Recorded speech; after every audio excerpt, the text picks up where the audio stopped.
Hi everyone, so today we're going to focus on commands in Spanish, and we're going to do the two usted and ustedes. So first we're going to focus on the to command. So to form the to command, you take the third person singular of any verb. Now what does this mean? It means, for example, let's take the verb comer. Now the third person singular of comer would be in the usted, el, or ella form, and this is for most verbs. So the third person singular would be come, right? And that's the command. If you're telling someone to eat, you would say come. Now, however, there are many irregulars for the to form, and you have to know them.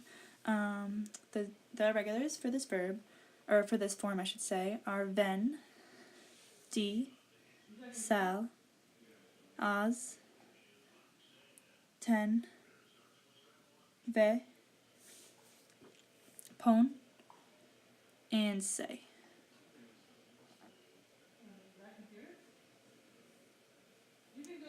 Now, ven goes with venir, di with decir, sal with salir, as with hacer, ten with tener, ve with ir,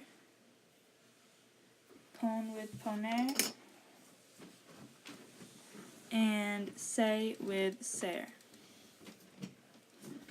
Now these irregulars are very important to know because if you don't know them, obviously you won't be able to conjugate the commands in the correct way. But I can show you kind of how to use them. So the to form basically is just very simple, except for the irregulars. Now, for example, if you were to say, like, Maria eat, you would say Maria come, right? So, Maria come. Now, if you were to say Maria come, you would say Maria ven. Now, as you can see, the to form is very simple. It works very simply. It just goes with the irregulars. You just have to know those. Now, as you can see, come and ven are down here too. So now, if you have a conjugate, like a verb that switches from e to ie, from o to ue, anything like that, it keeps that in the command. Now, what does this mean? Like, for example, the verb to smile is reír, right? And now reír conjugates to rie in the third person singular, and you would keep that conjugation in the command. Just like that. So, again, the to form, very simple. You just have to know the irregulars. So now we'll move on to the usted form of the command. Now the usted form of the command is it's a little more complicated, but it's simple once you get it down. So it's formed by taking the first person singular of a verb. Now what does this mean? Basically, this is a fancy way of saying the yo form. Now what you do is you take the yo form, like for example, comer or something. You take the yo form and you take off the last letter, the o, and you add the opposite ending of what you would expect. Now, what does this mean? It means for comer, you would expect an e at the end, right? So you take off the o for como, and you take off the o and you expect to add an e, right? Like come, but you add the opposite ending. So since it's an e, you would add an a. So as you can see, I'll show you this now. So comer, the first person singular would be como.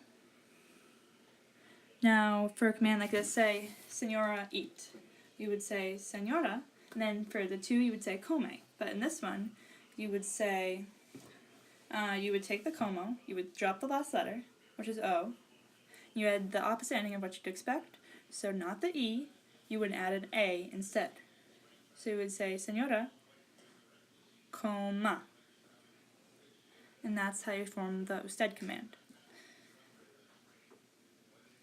So as you can see, because it's an ER verb, this also goes for IR verbs, you would add an a. So for AR verbs, you would add an e at the end. You would expect to add an a, but instead you would add an e in the usted command.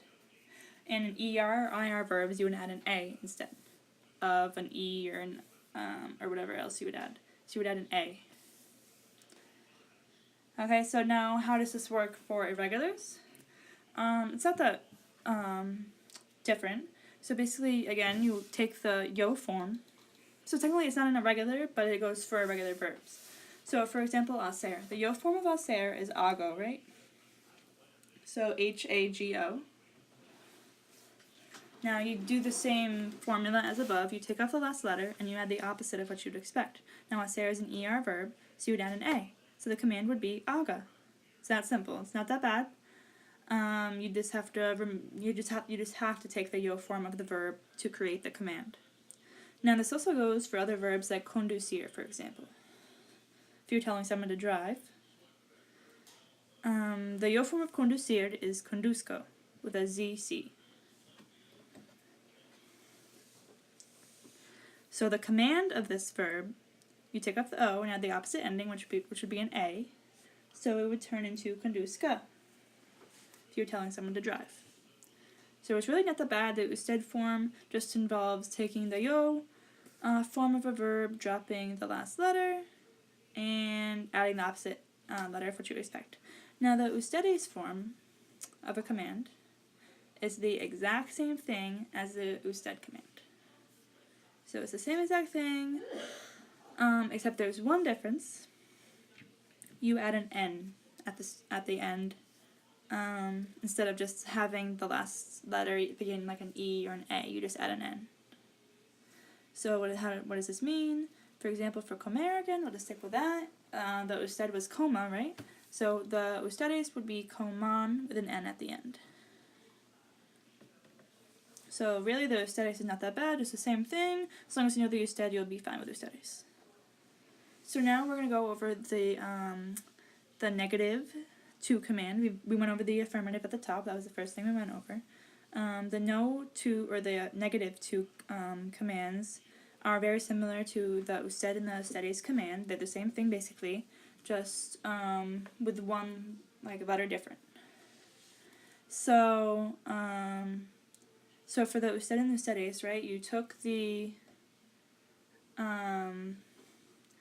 last letter of the first person singular, the yo form, you dropped it and had the opposite letter of what you'd expect. You do the same thing for two, just with one letter different. We'll go over that in a second.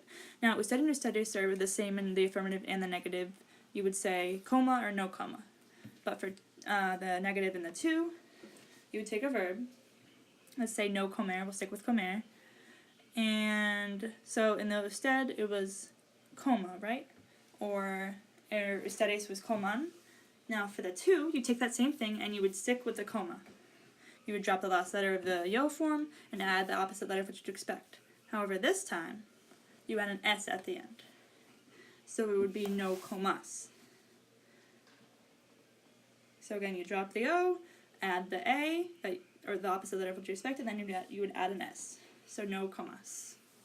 So the two form, again, is very similar to the ustedes, just with an S. So no hacer would be the same thing. The haga would be the usted form. So no hagas would be the two form, or the negative two form, I should say. And we'll do this with an AR verb, no bailar, don't dance. It would be no bailes. Because you drop the AR, or you drop the O in the yo form, you add the opposite letter of what you'd expect, which would be an E because it's an AR verb, and you would add an S, so no bailes. So now we're going to go over some irregulars that are irregular in the form besides two. For example, dar. As you should know, dar is da in the two form because it's not irregular. However, in the other forms, it is irregular. In the usted form, you would think it's day, right? Well, it is day, actually. You would think it would be like doya or something, but it's day. However, day is a preposition, right? So you need the accent on day to distinguish it from the preposition. Now, so that's in the usted form. However, in the no-to form, it would be no days. However, this days does not need an accent because days and day are not the same thing, so you don't need an accent on this one. And then the ustedes form would be den. I'll write that later. So estar, the to form of estar is just esta for the command. So let's see, so it's esta. The usted form, again you would think it's like estoya or something, it would be estay. with an accent on the last E, again, because these are irregular. These are just a few irregular verbs I'm going to go over. There could be more, however, these probably are the most common ones you'll see. Then the no, or the -2 would be no estés, again, accent on the E. And as you can see, again, above, no dace doesn't have an accent, so den for the ustedes does not have an accent either. And then estén, for estar, though, does have an accent on the second E, but it would just be estén. And so there's one more verb we're going to go over, and that's ir. Now, as you know, ir is irregular in the to command. It is ve, but we went over that above. In the usted command, it would be vaya. In the no to command, it would be no vayas. And in the ustedes, it would be vayan.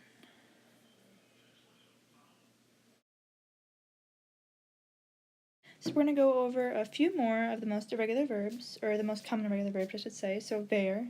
Ver actually has the same command in the to form as does ir. It's ve, ve. So the way you can tell the difference just as context clues. If you form it, it would just be ve, which is the same thing. However, in the usted command, as you should know, the to form of ver, the yo form of ver, I should say, is veo. So it would be vea for usted, no veas for no to, and vean for ustedes. Ser, as you should know from above, is say in the to, and it follows the same format as ver. It would be sea, no seas, and say on. Now, the last verb we're going to go over for today is saber. Saber is pretty irregular. In the to command, it's just regular, sabe. But in the, as you should know, the yo form of saber is say. So the usted command is actually sepa. The no to would be sepas, no sepas, I should say, and the usted would be sepan.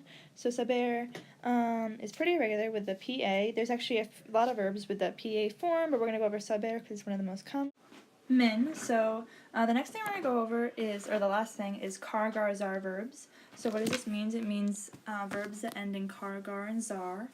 And we're going to go over what happens to them in the usted and the ustedes commands. So now, car, gar, zar verb is, for example, like pescar. So pescar, you would think, would turn to P-E-S-C-E, pesque.